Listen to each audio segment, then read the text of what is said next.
This is an Ace Jubilee Courier. I'm going to take you around the van and show you how it operates. Front of the van you've got your jockey wheel, hitch and handbrake. We'll take you through these in person here on site. In the front locker you've got your gas bottle with your gas valve on top for opening and shutting the gas supply. Then you've got your reverse thread fitment that goes into the gas bottle itself, that goes up to your regulator on the bulkhead. You can actually carry a maximum of two 6 kilogram propane gas bottles on board the caravan at any time. On the side of the van, you've got your water pump connection, which is very simple to use. You've got your blue trigger on the back here that you use to push the pump into the side of the van, and then the pickup pipe itself drops down inside the ag roll. You've got your wind down legs on either side of the caravan at the front itself. They're just there to stabilise the caravan, not lift the caravan. If you lift the caravan with them, it could potentially damage the floor of the van. Heating and hot water flow on the side of the van. You need to remove this cover prior to using anything on gas inside of the van. I'd personally advise you get into the habit of removing it when you set the caravan up every time, as then you don't ever need to worry about it. You then got your battery box on the side of the van and your mains power lead that comes into the side of the caravan. The mains power lead plugs into the site you're on, and the leisure battery stays in the van obviously. It does charge off the system on board the caravan through the charger that's built into the caravan itself. You've got your fridge vents on the side of the van, so they are there essentially to allow hot air at the back of the fridge unit and take some cool air in. And behind the top one you'll also find there is a gas flue for when you're running the fridge on gas. Motor mover, we'll demonstrate the motor mover while you're here on site, so you can see that I've been operated and show you how that works. Wheel nuts will also be torqued before you leave site, so you can see they've been tightened correctly.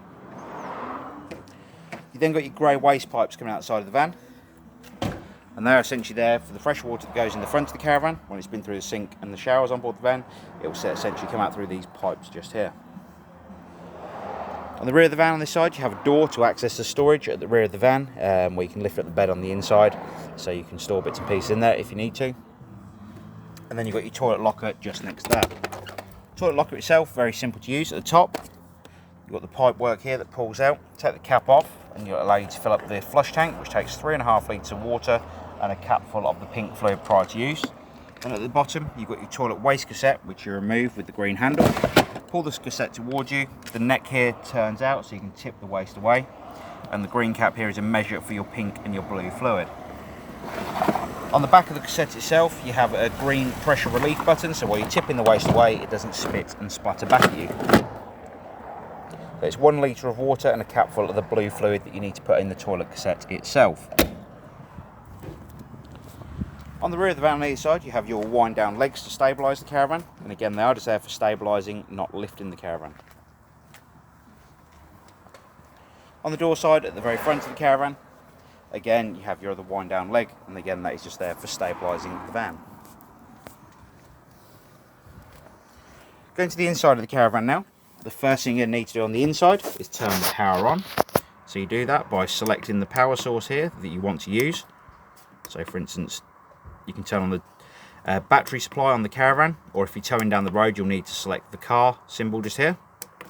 So if you connect it to the car you'll have it on the car. If you connect it to mains power on site or wanting to use a 12 volt supply on board the caravan, you'd need to select the 12 volt battery mode here with the caravan symbol. Switch here is for your water pump, which I'll come back to in a moment. I'm just going to turn that off for now. And then you've got your indicator light in the top left hand corner to let you know you've got mains power coming into the van, and you've got your voltmeter for the battery on board the caravan just here. So the first thing we're going to do is fill the water system up. We do that very simply by coming over to the taps on board the caravan, opening them all up on the hot side. So you'll open them all up on the hot side of the water system, and the same with the tap in the shower room. Open the tap up there on the hot side. And essentially what you'll need to do is come underneath the seat on the right hand side at the front. So right down in this corner, just going to move the cushions out of the way. And down here you'll find a yellow valve. Now that yellow valve that you can see just down there on the floor, this piece is actually, let me take that out so you can see what I'm talking about. The yellow valve that you see just down the floor is the drain down and fill valve essentially for the caravan. So if you're filling the water system up on board the caravan, you'll need that valve parallel with the floor as it is at the moment. If that valve is upright and pointing towards the bottom of the seat, it will drain all of the water out of the system on board the van. So like I said, parallel with the floor to fill the system, upright to drain the system down. And you would need to drain the system after every use of the caravan, so when you're putting it back on your driveway or in storage, you'd make sure all the water was drained out so that the water system didn't freeze if there was a cold spell. So valve parallel with the floor and all the taps open as I've just shown you. You'll then come over to the water pump control on the wall, hit the water pump button, and the water system will then start filling up. Once you've got water running out of every tap continuously on board the caravan, as we have here, we've got water running continuously, we can shut that tap off. And then the same with the kitchen tap as well.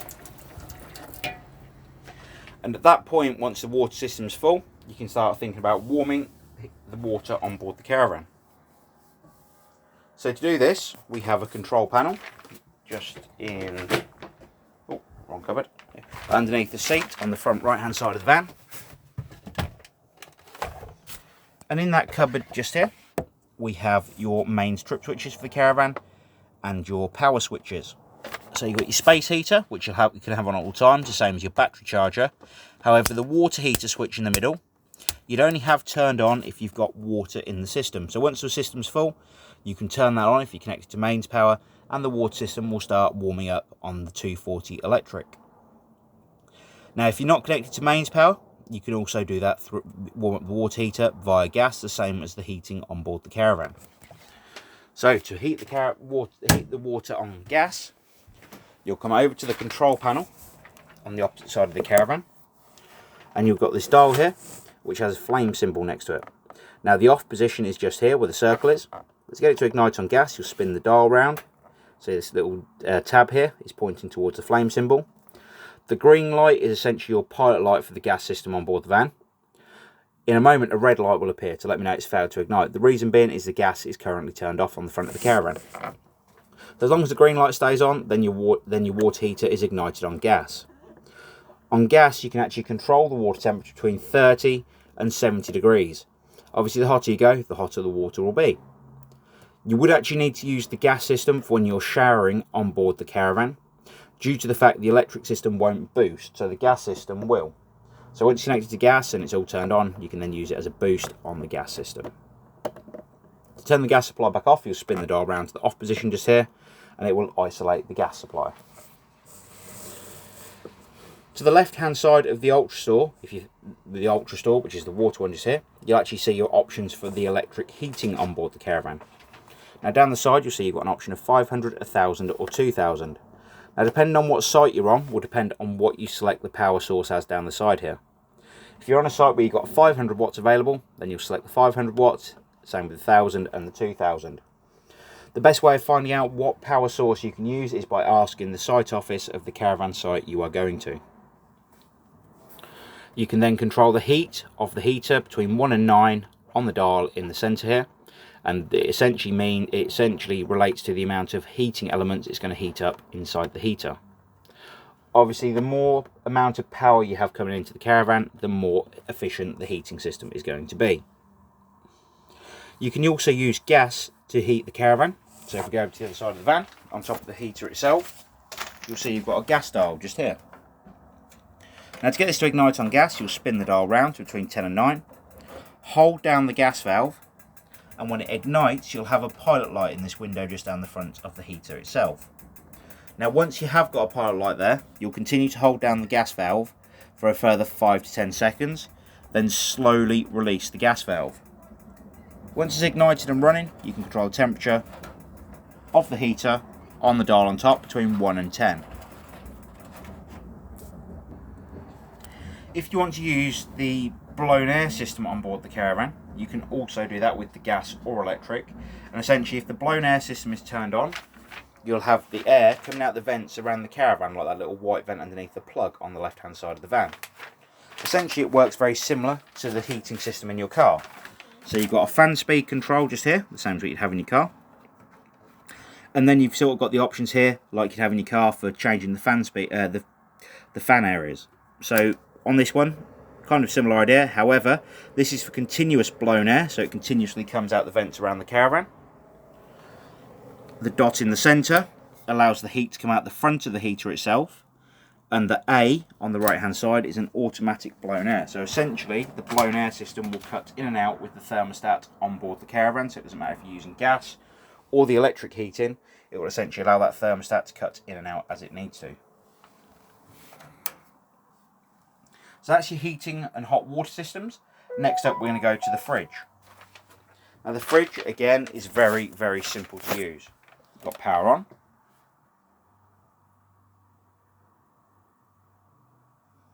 Wait for the fridge to load.